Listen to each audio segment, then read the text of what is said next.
Welcome to The Last Breakfast. Please enjoy the video.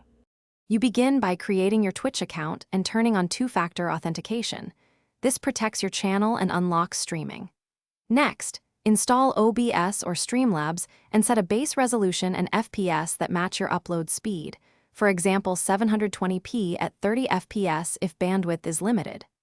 Once done, open Twitch dashboard, copy the stream key, and paste it into your encoder settings. You now have the essentials configured and are ready to add audio, scenes, and sources for the next phase. You'll now build your broadcast layout.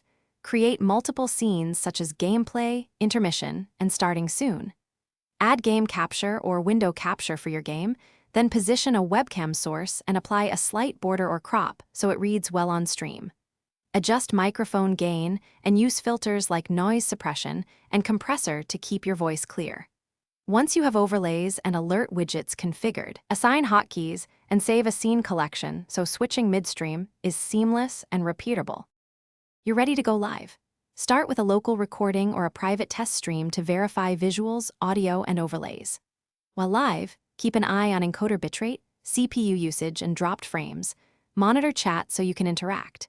If you encounter stuttering or disconnects, lower the bitrate or resolution, switch from software to hardware encoder or adjust the encoder preset to faster, and reboot your router if packet loss persists. This single troubleshooting step usually resolves most common streaming problems. Thanks for watching. If this was helpful, leave a like and consider subscribing. See you next time.